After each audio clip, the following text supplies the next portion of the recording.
Hello, my name is Johnny Ferraro, and on this podcast I will discuss special effects in motion pictures and its evolution through the years. In the early days, as the visual medium of cinema began to develop, visual magic was used to produce illusions and tricks that captivated audiences. The visual trickery of special effects has enabled filmmakers to explore the art of storytelling.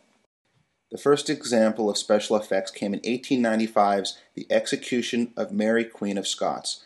The decapitation effect was produced through placing a dummy on a block and using a trick camera shot referred to as a substitution shot or shot trick.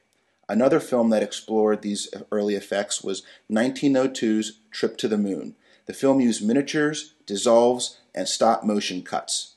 The first 3D film was 1922's The Power of Love. It incorporated dual-strip red-green anaglyph format.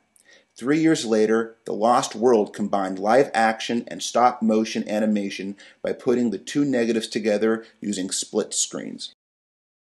Animation began its emergence into cinema with 1932's Flowers and Trees. This film would influence later Disney films such as Snow White and the Seven Dwarfs and Fantasia. 1939's The Rain Came pioneered the disaster movie genre and beat Wizard of Oz for best achievement in special effects. Monsoons, violent earthquakes, and a giant flood made this film unforgettable. In 1964, Mary Poppins blended live action with animation. The shots were produced through sodium screen compositing, a new process at the time that was similar to blue screen. Encompassing special effects through the 1960s was in 1968, 2001, A Space Odyssey. It incorporated techniques such as miniature models, time-guided pre-motion control cameras, rear projection, full-size models, and a primitive type of go motion. The emergence of computer graphics, aka CGI, would forever change cinema. The first example of computer rendering appeared in 1971's The Andromeda Strain. The film used computer rendering to produce a 2D structure of a high-tech underground laboratory. In 1973, Westworld became the first significant entertainment film to employ CGI. Computer graphics were used to represent the robot gunslinger's infrared point of view. 1977's epic achievement in special effects was George Lucas's Star Wars. The computer image viewed before the rebel attack of the Death Star is the first extensive use of 3D computer animation or CGI.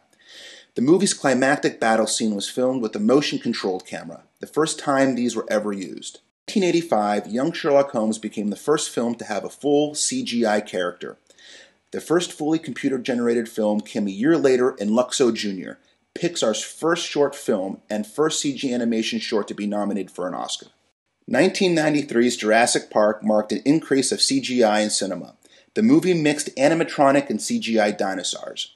The dinosaurs appeared real, with textured skin and muscles to blend seamlessly with live-action sequences. In the following decade, Peter Jackson's The Lord of the Rings trilogy would take computer generation to a new level with CGI imagery being blended with a new technique called motion capture. Motion capture suits recorded the actors' movements and applied them to a digital character. 2009's Avatar uses motion capture assisted CGI technology with actors on a stage. This technique involved putting characters in bodysuits with tiny dots while 140 cameras captured their body movements. The films mentioned are highlights of special effects' gradual progression and serve to show the innovation of filmmakers over the years.